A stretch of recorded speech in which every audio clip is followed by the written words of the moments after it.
And we are live. Finally, it's 2:30. 2:36. It's 2:30 p.m. It's a Wednesday afternoon.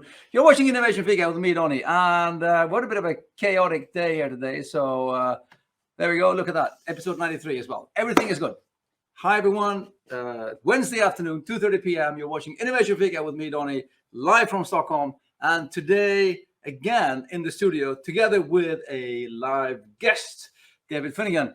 I've been running this one digitally via link now for the last month or two, so completely wasn't prepared to get the whole setup going. So we're a bit of a mad dash getting the studio going again, but here we are. We're live online, and again, happy to see people online as well. Hello, yes, LinkedIn user. Sorry, we are starting now. I hope people are still here and just didn't leave because the link didn't go live. Let's see, Shot and Roses from Pakistan. Cool. Again, let us know where you're from. Add your comments and questions in the feed. Very brief introduction. My name is Donny. Every Wednesday afternoon, I do this Innovation Fika, which is an innovation coffee break, a 30-minute short coffee break interview with a person about some kind of topic and idea, which is interesting, cool, exciting, always something to learn. Today, I am joined by David Finnegan. Welcome into the studio. Thank you very much. Happy to have you here. And as I always start and I always say to all of my guests, please, David, who are you and what do you do? Sure. So I'm David Finnegan. I'm the founder of Jumble. Jumble's a company I started last year with the objective of helping teams collaborate more effectively. Basically using mostly workshops and a little bit of sort of like change management along the way. And the reason I started it is because I think teams largely across a lot of innovative sectors are really struggling to work together effectively. They're sort of relying a lot heavily on meetings and, very ineffective methods of communication. And it's driving a lot of bad decision-making, failed projects. So that's why I started the company. Cool. Really get into it. So you help organizations meet better? A little bit, yeah. It's more like how they work together more. So rather than just, figuring it out as they go. Yeah. What I do is I often design microprocesses or run them through microprocesses, aka workshops that are applied in context to the problems or challenges that they're facing at the time. And so you make a difference between an actual meeting and a workshop. Oh yes. So what's the difference between a meeting and a workshop? Well, that's a great question. A meeting, in my mind, is pretty unstructured. Even if you come in with an agenda, generally you're sort of like having an open conversation. You're not really visualizing any of the thoughts that you're having. So imagine you go into a meeting with someone, four or five people. Person A goes, "Oh, I think this." Person B, person C, and so on and so forth. They're all adding like these imaginary post-it notes to an imaginary whiteboard. By the time it comes to actually making a decision or reflecting on any of those points, you're probably only remembering a couple of them. Yeah. So there's a very common bias called like the peak end rule, where people pick up on what happens at the peak of a thing and at the end of the thing. Our minds are just not equipped to manage all that information. So meetings generally just run on. They tend to be, very unstructured, very hard to follow. And usually it's why you get these like the dreaded quote at the end of a meeting, like, let's circle back to that, like, let's come back to this next week. And it just like rolls on. Yeah. Makes decision-making really ineffective. You end up with a lot of repetition. You end up with people not really feeling like they should have been in that meeting or they got any value out of it. And in the end, the result is that people just don't feel aligned because that's meetings. That's meetings, yeah. Right? And the whole boring meeting thing, we've been through it. Yes, There's a lot of talk about needing the need for having less meetings. Correct. And shorter meetings. So if I then say, yeah, but what about, and then you'll be talking about workshops. Correct. And then you probably have a definition of that as well, though. Yeah. What's your definition of a workshop then, as opposed to a meeting? So a workshop has an outcome, right? A workshop has an outcome. Yeah. Okay. So even if it's part of like a series of workshops, the end point of a workshop always has like a decision and outcome, something you commit to that you can either run into another workshop afterwards, like the day afterwards, or you can actually just take and run with as a team, like kicking off a project, however you want to start. But the idea is that, you don't just come into a workshop and then leave like with this sort of like, oh, let's do another workshop on this next week. Yeah. When you do a good workshop ends with a commitment. It ends with a commit phase, Okay. where you actually make a decision. You defer the decision-making capabilities to a decider. So they gather all the input during the workshop, and then there's a final call. Like, we are going to go with concept A, or we're going to go with concept B.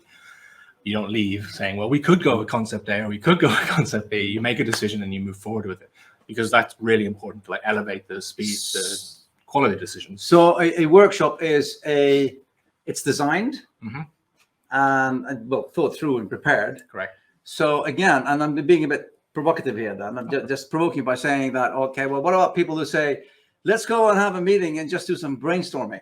Yeah. I mean, that's what, because I don't think, and this is my personal opinion. No, of course. And no offense to anybody out there, but my personal opinion is that a lot of people don't actually know. We're trying to say that we know what a workshop is, but I don't think that many people actually know, like, sort of, okay, but what is a workshop and how do we actually design and run a workshop? Yeah. And I think my personal opinion is that in most cases, people do let's do a meeting with some brainstorming and shoot some ideas around the room. Yeah. And we've had a workshop. I mean, that's my opinion. That's absolutely correct. Like that you can use elements of workshopping and exercises that you would use in a workshop to improve a meeting, for sure. To structure your way you collaborate, to visualize information. I would highly recommend anyone who's not really able or at the point where they can commit to doing workshops to start doing that. But in my mind, a workshop is a very clearly thought out process with key points and decisions. So there's actually a framework designed by AJ and Smart, one of the biggest workshopping consultancies in the world, called the 4 C's. The 4 C's. Yeah. So they do the 4. Is it 4 C's? 4 C's. 4 C's. Okay. Yeah. So you start off with a collect, then you a collect phase where you gather information, then you do a create phase, and as you move through it, you get to the commit phase, which like ends with you sort of making that decision. So a lot of great resources for this online if you want to look up. Sure. But it's a good framework to sort of structure, design your workshop, so you actually ensure that you're moving through these in a sort of logical order. And there's different types of exercises you can use at different stages. So early on, you might want to be doing a brainstorm, some sort of idea like a 10 for 10 or something like that. That will gather a bunch of input. Well, you said something. What was that? It's a 10 for 10. It's an exercise. 10 for 10. I see all of these things coming flying across the table here. And you're going, you do this. But what is that? 10 for 10. 10 for 10 is an exercise where you're basically doing like rapid rounds of brainstorming. To iterate on the sort of ideas. So you get like a group of ideas, then you do more ideas based on those ideas, and you're sort of iterating quickly. If I go into all of these concepts during the workshop, I'm just curious here when we tend to use names like workshops and brainstorm and things like that, and then we're just assuming that everybody knows what we're talking about. Absolutely. So And here, if anyone is listening live and I say something they don't understand, shoot me a DM. Hit me a message. Connect to David on LinkedIn and just ask him everything about questions. What was that 10 for 10 and what's the 4 C's and do I'll that. Send you a lot of and resources. Ask questions as well in the comments here. I have one here, but of course. Let's go. Looking sharp in that shirt, David. Cheers, good to see you. Awesome. Okay, so how do I prepare? Let's say, let me take a step back here. How do I prepare for running a workshop? Where do I start? Right. So there's generally a lot of toolkits out there that you can find that have specific exercises, and I think those are a great place to start. I'd be happy to share some stuff that you can post. Yeah, sure. We can add some to the post-production here. Yeah, absolutely. But if you find toolkits of exercises that work for you and they seem right for you, arranging those into an order that makes sense is probably the best place to start. So you may start with a brainstorm, but then you might also start with like something to prioritize the ideas. So like a 2x2 matrix with like effort and impact, for example. Yes, 2x2 matrix. Everyone likes 2x2 matrix. 2x2 matrix, very simple. Yeah. A 4-fielder thing. Exactly. And you could do like effort and impact there. A very common exercise that we use in our workshops. And by taking those ideas, how much effort would it be? How much impact would it create? It allows you to prioritize the sort of low-hanging fruit. And that's really where people go wrong, I think, when they're trying to execute on things, is that they often jump into like the big, massive, meaty projects. And then they end up bundling a lot of the low effort stuff in there as well. Yeah. And then they kind of do this big release. But wouldn't we be doing that in the end of when we have like generate lots of ideas? Don't we then put them in one of those 4-fielders to sort of determine exactly which ones? Yeah. So then that would be how you prioritize. So you're separating sort of like, okay, this is not very strong. And this is not a very strong idea. It's not very high effort. It's very high effort. It's low impact. That's an idea you wouldn't want to carry forward. I kept you full out of the picture. Oh, sorry. No. Whereas if you got something that was like low effort and high impact that you could execute on immediately after a session, that's great, right? You didn't have that before. You could do something that's like, a week or two of work and it's very high impact for your business rather than something that's going to take you 6 months to pick up. But I have a question here. I have so many questions. I mean, we'll be talking about this for 2 more hours after this Fika break. This is the world's fastest 30 minutes, by the way. My innovation Fika, 30 minutes of just chit chat and whoosh. But I'm still preparing for the workshop here. Yes. It differs as well. I think, or you tell me. Is it people I know? Are we pulling together lots of people who don't know each other? Could be. Because I know for a fact, and this is me sort of knowing for a fact here, that you when we're talking about icebreaker exercises, yes, you did a really cool one with a duck. Yeah.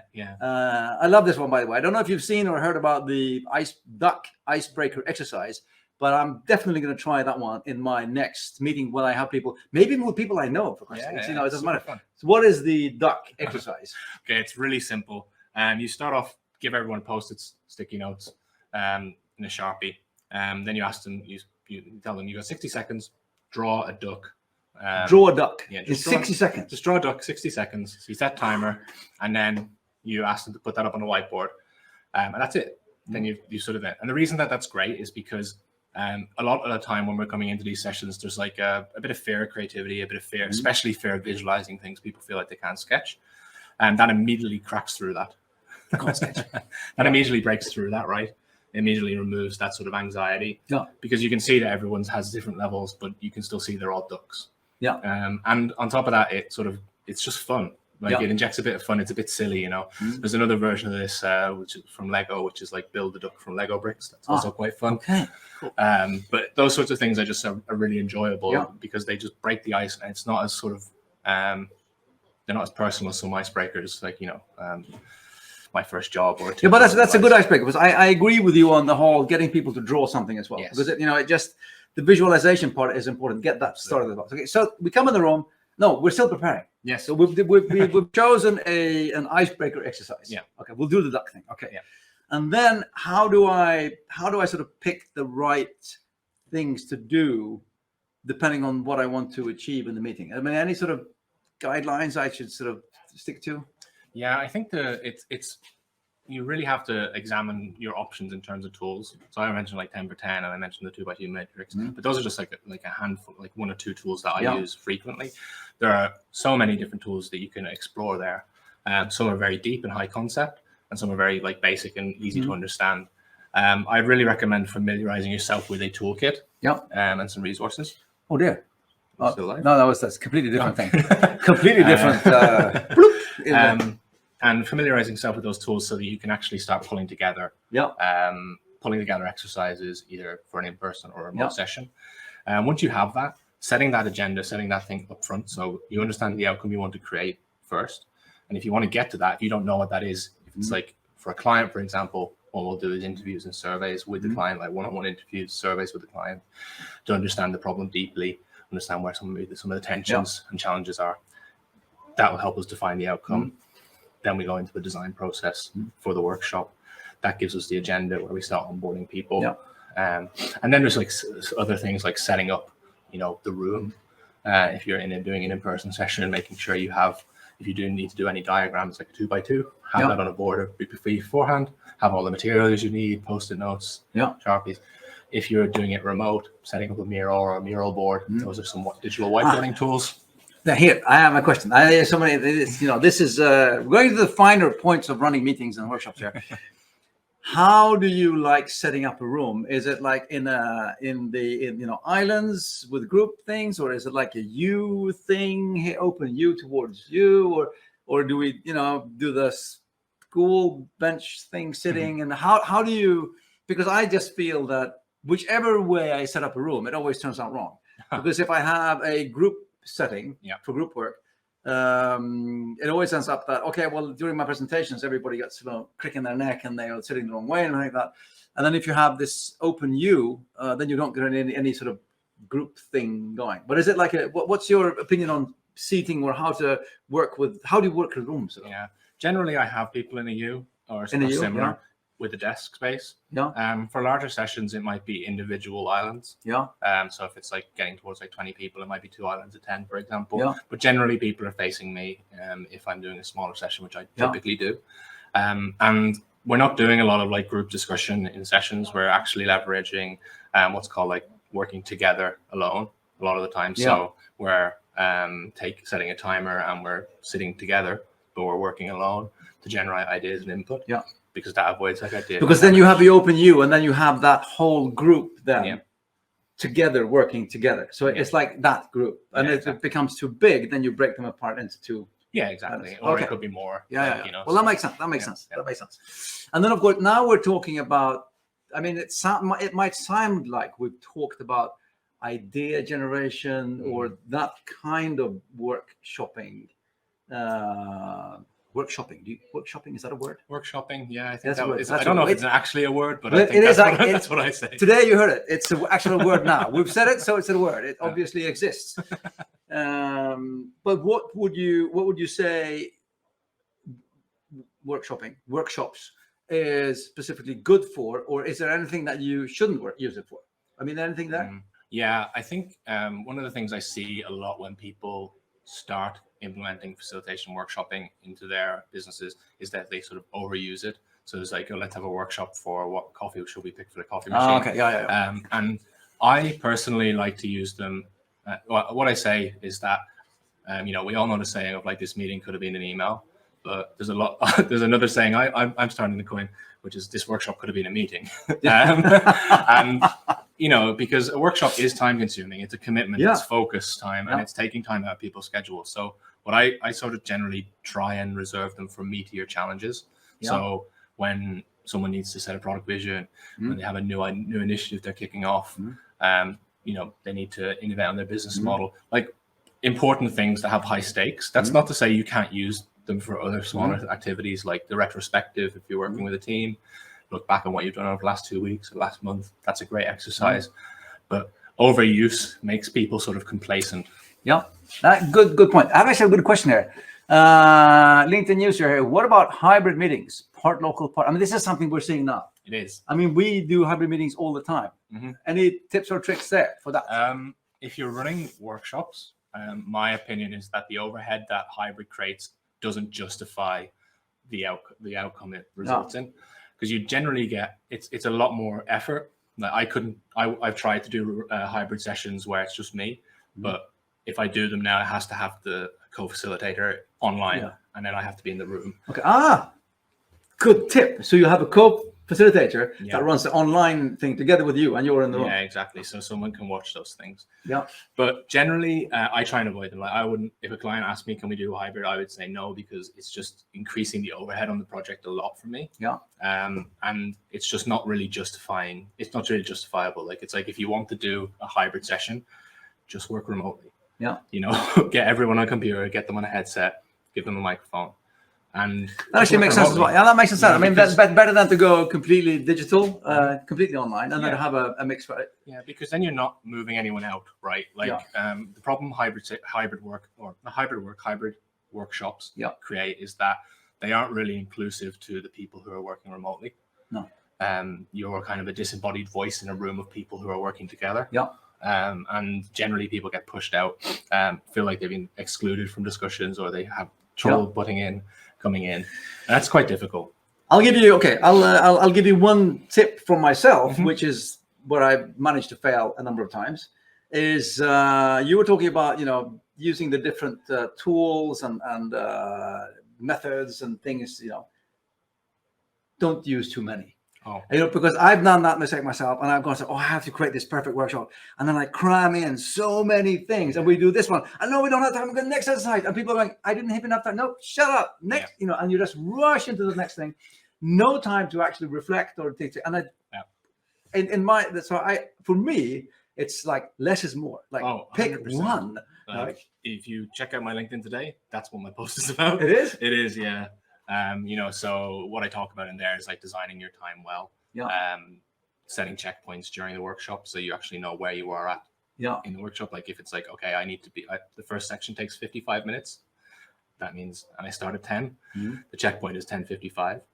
Then I know if I get in there 11:15, I've blown past it. I need to save some time. Yeah, but that's so good, because I have personally, and this is me admitting to a crime here, I personally killed workshops by cramming too much into them, because I've been so eager to make them, more, and they just turn out to be less. Absolutely. Yeah. So less is more. And actually, I'm just looking at the timer. I know we started late, but if we're going to have time as well for the guests' top 3 tips that we always add in the end, we have to start now. So let's go to them here. Let's see where we're looking for them. There we go. And so we have David's top 3 tips for facilitating and running fantastic workshops. And I actually think that in our eagerness to, we can just summarize that. So number 1 is build trust. Right. Yeah. So beyond just workshopping, focusing on collaboration in general, what I would say is important is to like focus on trust-based systems rather than control-based systems. And just for the sake of time, I'll use a quick analogy from one of my favorite books, Brave New Work, to illustrate this concept. So the difference between a control-based system and a trust-based system is like traffic lights and roundabouts. Yeah. So the traffic light tells you when to stop and start and go and when to slow down. But what happens when everyone hits an orange, sees the orange light, they put their foot down, they try and break the rules, they don't want to stop, right? Whereas a roundabout is a trust-based system. You set the rules out for people and then respect that everyone in the car is like a rational, thinking human being, and they follow the rules. And you can apply the same to organizing a team and collaborating with one another. Businesses that try and control the output, the outcomes that they're being created by teams, generally remove trust. They erode trust. And trust is this foundational element that goes into creating like outsized results. You don't have it, you end up with like political organizations where everyone's very focused on themselves, very ego driven. As you build trust, those things start to fall away. You get dependability, you get clarity, you get a sense of belonging and meaning from the team. And then you don't want to let them down. And then once that happens, you start to gel, you start all getting a boat together. You can create these sort of outsized results, which allow you to let go of that ego, because you can achieve more together than you ever could alone. I'm just nodding here. Just so true. And then you also, of course, said leverage workshops. Right. We talk a lot about workshops, so I keep this brief. The reason that I say leverage workshopping and facilitation is because workshops are a contextual micro process, right? We have processes for the day-to-day, but we don't usually have processes for, hey, we have this sort of start of the project issue. What do we do to kick off a project? Workshop can be added there. Contextual thing, open up the space, remove all the sort of noise from your day-to-day, focus for 4 hours or a couple of days, get everyone aligned, make a decision, back to business as usual. And that's why they're useful, because in that space, it's a step out of the norm. You can start seeing people from different angles. You don't just look at them like, hey, that person writes the code, that person makes the visuals, that person manages the project. You're all sort of suddenly, in harmony, working together, bringing ideas to the table, just having discussions. And I think that's what's really great about it. I agree. And we're, I know that we sort of fell into the whole workshopping thing, and the whole sort of the title of the whole show today was, wider than so. It was collaboration. So absolutely, that's so that also goes into it, of course. And then tip number 3, then, of course. Avoid the change theater. I love that expression, by the way. Avoid the change theater. Avoid change. What do you mean by that? Okay, so you probably all have been part of businesses where they go through these big planning processes, big like, oh, we're going to do this, we're going to do that. It takes months, lots of resources from the senior management team and the leadership team. They make a big announcement, big song and dance, change everything all at once, and then 6 weeks later, it's back to back to business as usual, nothing really changes, or you exist in this weird middle ground. That's change theater. It's the idea that 6 months is actually change. It's not. It's standing still, having discussions, and it's like trying to do the big bang release. You know, in the digital space, in the software world, we've all moved away from that. We know that we need to do continuous releases. Yeah. But in the sort of leadership world, the collaboration world, we still do big bang releases. We're like, okay, we're going to change everything. We're going to move to this thing. We're going to do that. We're going to do this. And it's really, you know, it's going back to that sort of 2x2 matrix with effort and impact. It's going right up to the top of, like, you know, effort, and then impact. It's questionable, because if it works, sure. But most of the time it doesn't. Most of the time you have a return to the mean, the baseline, or a drop below because people are dissatisfied with the change and not working. So the solution to that is to instead brace more agile methodology to change. So surrendering sort of some of the control that you have in the business and trusting the teams to implement processes, test things out, make experiments, and let those things that work really well bubble up. Yeah. You know, move from the team. Oh, this team has been working this way for the last couple of months, and their, you know, proficiency or efficiency have jumped. So maybe these other teams should try this, see how it works. And you sort of just slowly build up a rhythm for consistent, continuous change, which is where you need to go. You know, if you go to think about what would happen if you were 1% better every single day, I think it's something like it's 1,400% better. I don't know that's it's a compound effect. It's a compounding effect. Yeah, exactly. Whereas these big bang changes, they may be like 50% better and then back to the norm with it. But I think that this is I mean, ending off here, but I think that is super, super important, because there is even an expression in Swedish when it comes to you know, new bosses coming in with, you know, new brooms sweep best. And when somebody comes into the room, I have to change everything because I'm, you know, I'm new here. Yeah. Instead of just, as you say, you know, but okay, well, just take a deep breath. But I think as well, in the world we live in today, which is very, you know, it's very volatile, and it's, you know, that feels like it's changing all the time. I think it's super important not to continuously have these knee-jerk reactions and change things because you're sort of, you know, feel the need for change. But as you say, you know, build in a culture of incremental changing all the time. We're always learning, we're always open, and we're always trying to figure out things. And then you can move along, and you can change along the way, instead of running for 1 year, stopping, changing everything, running for 1 year, stopping, changing everything. So I mean, completely on board with that. And letting your teams drive that process as well will make a big difference to their sort of feelings of autonomy. So they feel. So we had build trust, big thing. Leverage workshops, big thing, and avoid change theater. Try to work for incremental, small changes, and get people used to that change. Because that won't make them as worried when change comes either. Correct. So wonderful 3 tips. Make sure to connect to David on LinkedIn. Ask him all of your questions. Check out the duck theory there, the duck exercise there as well. And let's see here. What's this? I'm noting all of these tips down. Really useful for the next film project I'll work on to get the whole team and actors comfortable with each other. Very good. Thank you very much. Thank you all for watching, and happy to be back in the studio with an actual real guest here. I've been doing this online thing for a couple of months now, so this feels great. And thank you all for watching. I'll see you next week, 2:30 p.m. for my next Innovation Fika. Thank you so much, David, for coming here. It's a pleasure. And we'll catch up online. Yeah. Take care, everyone. Take care, everyone.